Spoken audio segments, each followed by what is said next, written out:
पंचनामे में आप सभी का स्वागत है। मैं हूं सुमित और मंगलवार का दिन यानी फिन निफ्टी एक्सपायरी का दिन और भारतीय बाजारों में एक सीमित दायरे के अंदर आज कामकाज होता हुआ दिखाई पड़ा।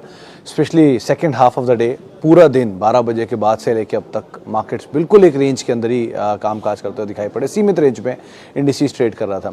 एफएमसीजी, एनर्जी, ये वो स्पेस था जहाँ पर आज प्रेशर आता हुआ दिखाई पड़ा। आईटी लगातार दूसरा दिन, जबकि आज खरीदारी थी, करीब 1.25% के आसपास की बढ़त वहाँ थी और इंडेक्स को मेजरली सपोर्ट वहीं से आया। फार्मा में थोड़ी बहुत खरीदारी थी।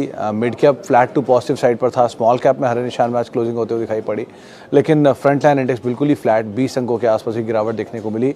स्टॉक स्पेसिफिक स्टोरीज थी। पीएसयूज का दिन था, तो आप मान लीजिए कोल इंडिया, हिंदुस्तान कॉपर, ये ऐसे नाम थे जहाँ पर आज खरीदारी देखने को मिली।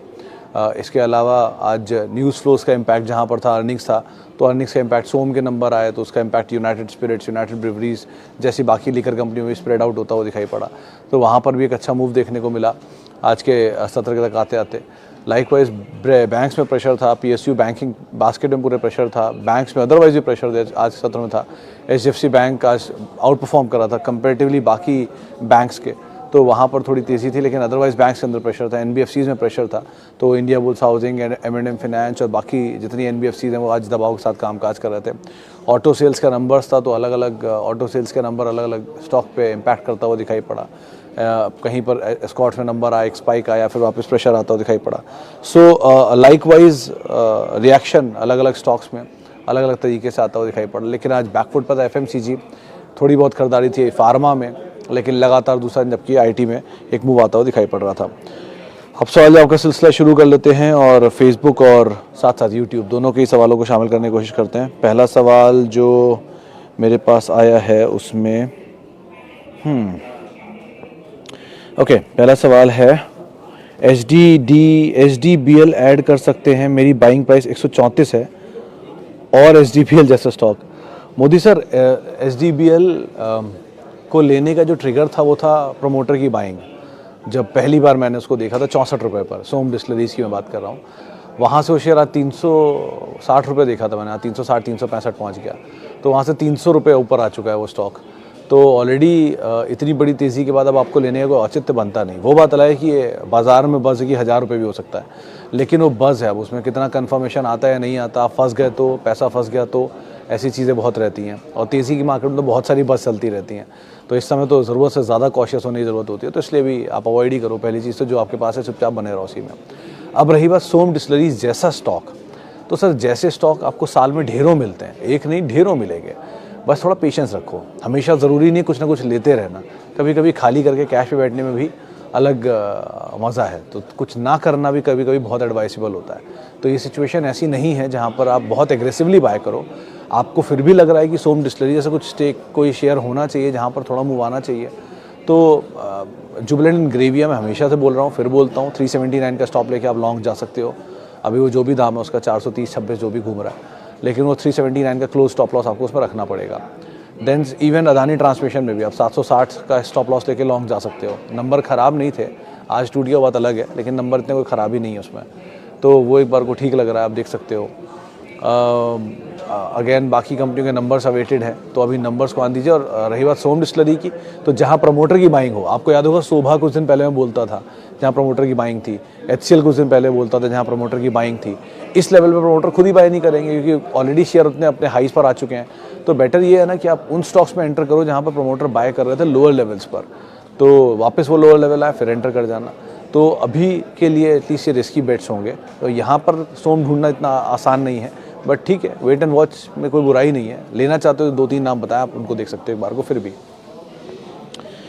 ओके, सोना बीएलडब्ल्यू एंड कैप्सूल। सोना बीएलडब्ल्यू के नंबर्स तो ठीक थे, वाई तो बहुत ही अच्छे थे, क्यू ऑन क्यू सबड्यूट थे, लेकिन उतने कोई ख़राब नंबर नहीं थे, तो ये तो एक बार को फिर भी बेटर है। और कैंप्स में आज सुबह एक सवाल भी आया था किसी ने लॉन्ग पूछा था, तो आशीष बहेती साहब थे, उन्होंने उसमें लॉन्ग साइड की ही राय दी है। तो दोनों स्टॉक वैसे तो गुड टू गो है, बट थोड़ा इस चीज़ का ध्यान रखना है, कॉशियसली ऑप्टोमिस्टिक अप्रोच अपनी रखना मार्केट्स में, क्योंकि बढ़िया तेज़ी इंडेक्स दिखा रहा है और बढ़िया तेज़ी में बहुत सारे mid cap small cap double triple 5 times तक होते हुए दिखाई पड़ रहे हैं। सो पिक एंड चूज़ ज़रूर कर लेना और थोड़ा स्टॉप लॉसेस को फॉलो करना अगर आप मीडियम टर्म इन्वेस्टर हो तो। लॉन्ग टर्म तो फिर तो बात ही अलग है, तो थोड़ा आप सोना में तो एटलीस्ट बन रह सकते हो। सो फार नंबर्स को कीनली वॉच करना दोनों ही कंपनियों के।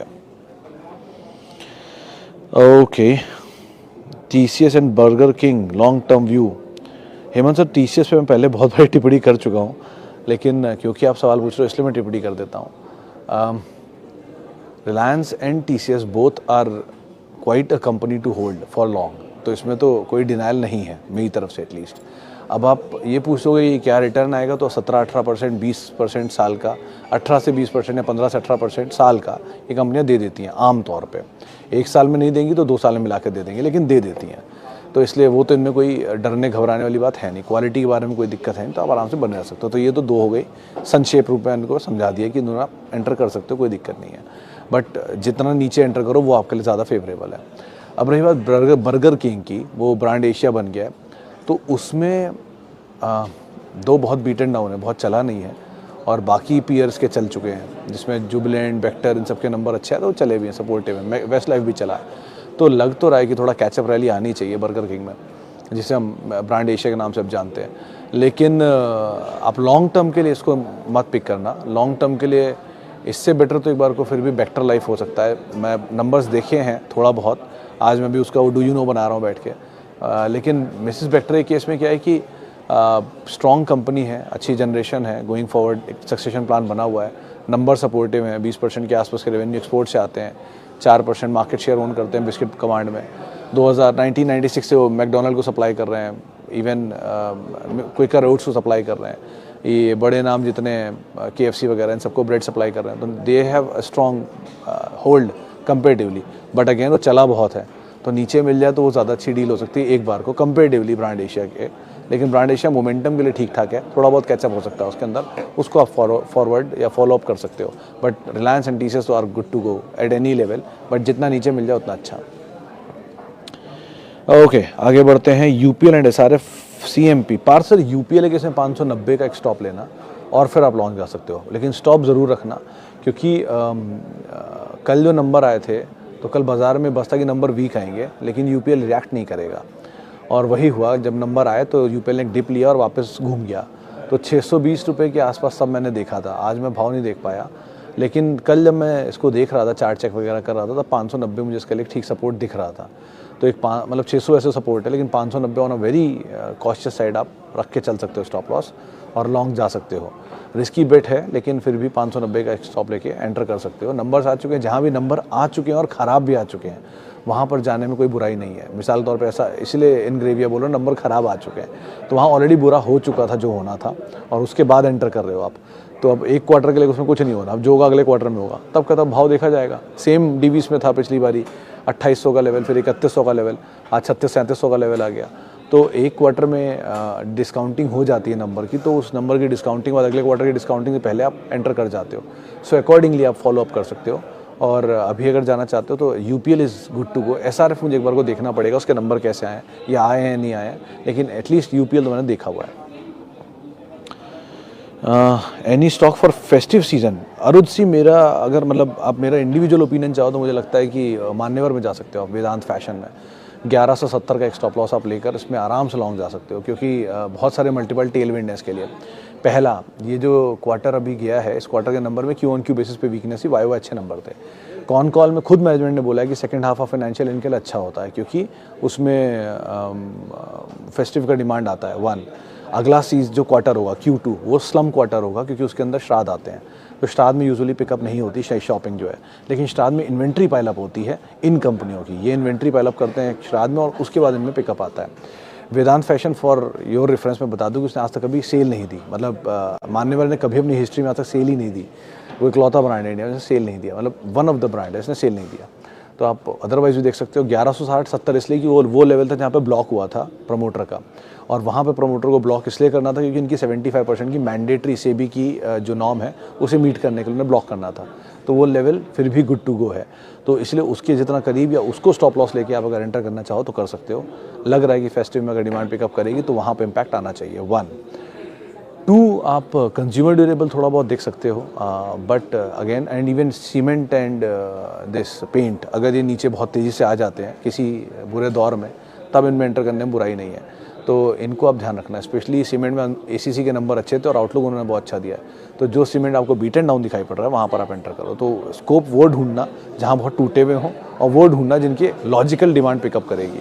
सो इंफ्रा आम तौर पे मानसून के बाद, मानसून में वो नदियों का कटाव होता है, रोड्स टूटते हैं, पुल्स टूटते हैं, ब्रिजेस टूटते हैं और बाकी ये पहाड़ दरड़ते हैं, तो इन तरह की चीज़ों के बाद इंफ्रास्ट्रक्चर डेवलपमेंट होता है जो वापस रीडेवलपमेंट मानसून के बाद शुरू होता है।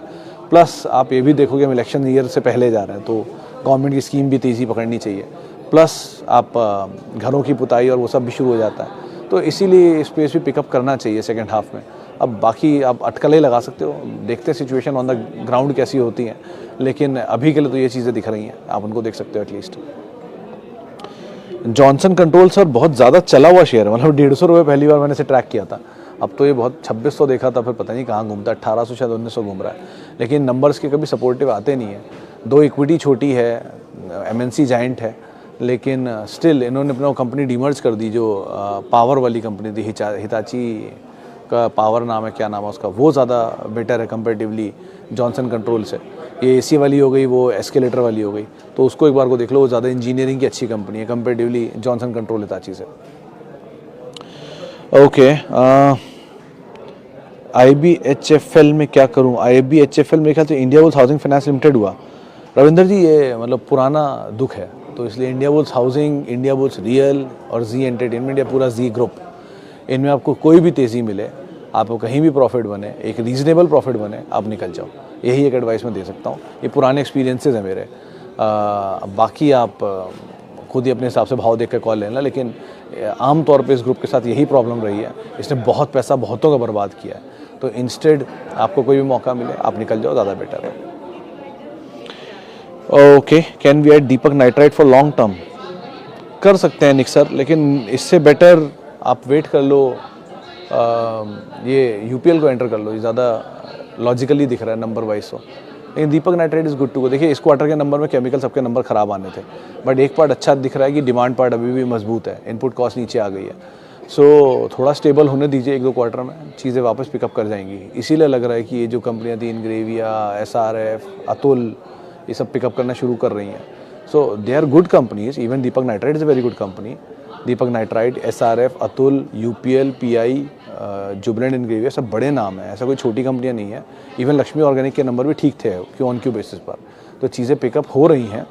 सो पिक होने दीजिए और स्टेबलाइज हो रही हैं, आप अकॉर्डिंगली एंटर कर सकते हो, बट टाइम लेगा, लेकिन you will get back your money easily, तो आराम से आप उसमें घुस सकते हो, कोई दिक्कत नहीं है। एनी न्यूज़ इन स्पेंसर? नंबर का वेट हो रहा है मनीष जी, हम भी वेट कर रहे हैं, आप भी वेट करो, क्योंकि गोयनका ग्रुप के नंबर सारी कंपनियों के अच्छे हैं इस बारी। चाहे इवन आप FSL के देख लो, या FSL कह रहा हूँ, जेंसार के देख लो, अच्छे नंबर थे, C8 के नंबर अच्छे थे। अभी एक और कंपनी थी, उसके भी नंबर देख रहा था, बढ़िया नंबर आया, तो लग रहा है इस बार शायद स्पेंसर का ही कमाल ना कर दे। बाकी देखते हैं, क्योंकि अभी एक रिसेंट इवेंट हुआ था, उसमें उन्होंने जनरेशन X नहीं Z को इन्वाइट किया था, तो हमारी टीम से भी कुछ लोग गए थे, तो वहाँ सारी कंपनियों के CFO CEOs आए हुए थे, तो उसमें लगा ऐसा कि बहुत कुछ रिवैम्प हो रहा है ग्रुप के अंदर। लेकिन लेट्स सी कैसे नंबर्स को ज़रा वेट कर लीजिए और उसके बाद कोई कॉल लीजिए, ज़्यादा बेटर है। तो अभी तो बस है, नंबर से पहले चल रहा है, 63 रुपये आ गया। Wait and watch is better choice at least. Strong नहीं, हाँ ये बात सही है, बेस्ट एग्रो के नंबर बहुत अच्छे हैं, लेकिन इतने स्ट्रॉन्ग नंबर के बीच में अभी एंटर करने का कोई लॉजिक मुझे दिखता नहीं है, सो अकॉर्डिंगली आप उसमें कॉल लेना। चलिए अब जरा सवाल जवाब का सिलसिला YouTube से भी ले लेता हूँ, कहाँ गए, हाँ YouTube के सवालों में आया है। I have 30 share of Global Spirit at price of 1000, should I add more और wait for more downfall? Globus तो यू कैन ऐड गर्क्सर, क्योंकि ऑलरेडी नंबर्स के बाद टूटा हुआ है, इस पर ब्रोकरेज हाउसेस के व्यू थे, इनक्रेड की एक रिपोर्ट भी आई थी 1600 रुपये के टारगेट्स के लिए, लेकिन आपकी एवरेज देख लेना, अगर आपके एवरेज से नीचे मिलता रहे या पास में मिलता रहे तब ऐड करने का ज़्यादा लॉजिक है। ऊपर जाके एवरेज ख़राब करने की ज़रूरत नहीं है किसी भी स्टॉक में, ये नहीं किसी भी स्टॉक में, तो नीचे के लेवल पे अगर आप एवरेज कर लो तो ज़्यादा लॉजिकली है। लेकिन कंपनी ठीक है, बहुत बीट एंड डाउन है, राजस्थान की कंपनी है और मेजरली राजस्थान में इनका फोकस है, और घूमर के नाम से इनके ब्रांड आते हैं राजस्थान में, तो आप वहाँ पर मतलब वहाँ के लोकल के लिए अच्छा ये ब्रांड है और धीरे धीरे एक्सपैंड भी कर रहा है। सो आप बॉटलर भी है कुछ कंपनियों के लिए, तो आप आराम से पिक कर सकते हो, नीचे के लेवल में मिले ज़्यादा बेटर है। हाउस व्यूज़ पे पॉजिटिव है, 1600-1700 रुपये टारगेट है इसमें। Okay, blue dart, Dubey ji blue dart के केस में मतलब आप नहीं जानते होंगे, लेकिन ये पुरानी हिस्ट्री इस कंपनी की, 1500-1600 रुपये में पहले देखता था मैं, फिर वो 6, साढ़े 6, 7 हज़ार रुपये में इसमें एक बोनस भी आया था, लेकिन वो बोनस शेयर नहीं था, बोनस डिबेंचर था, वो अलग से लिस्ट भी हुआ था। उसके बाद ये टूट गया बहुत समय, 3, साढ़े 3 हज़ार रुपये रहा, फिर वापस पिकअप आना शुरू हुआ है। 2 ये कंपनी DHL जो वर्ल्ड की लार्जेस्ट कुरियर कंपनी, उसकी इंडिया नाम है और मल्टीनेशनल जाइंट है, अच्छी कंपनी है, क्वालिटी कंपनी। DHL के केस में भी है कि जितनी जैगवार्स यहाँ वहाँ जाती हैं ग्लोबली, वो DHL एक्सपोर्ट करता है। एंड इवन फार्मूला 1 भी जहाँ जहाँ जाती है पूरे ग्लोबल में मूवमेंट होता है, वो भी DHL करता है, लेकिन वो पेरेंट है।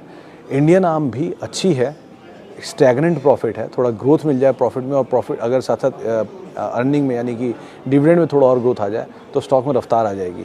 लेकिन अच्छी मतलब ख़राब असेट नहीं है ओन करने के लिए, कंपनी अच्छी है, चलता स्टॉक थोड़ा स्लो है, लेकिन आप समय दोगे तो शायद पैसा बना भी देगा।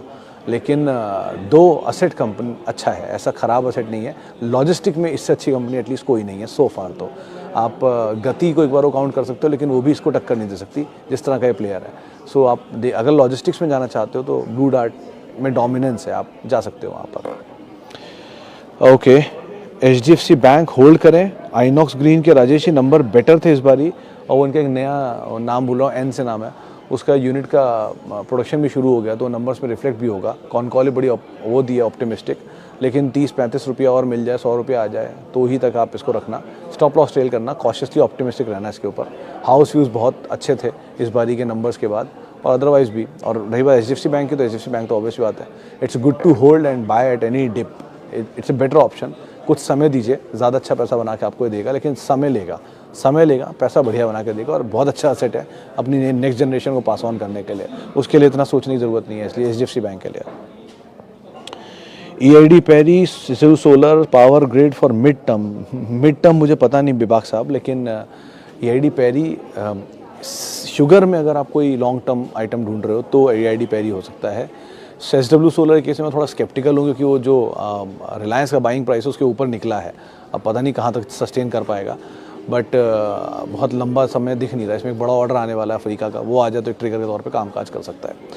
चलिए फिलहाल अब इतने सवालों को शामिल करूंगा। माफ़ी के सवाल बहुत सारे आ रहे हैं, और माफ़ी उन सभी लोगों से जिनसे आज बातचीत नहीं हो पाई, और बहुत बहुत शुक्रिया उन सभी लोगों का जिन्होंने सवाल पूछे।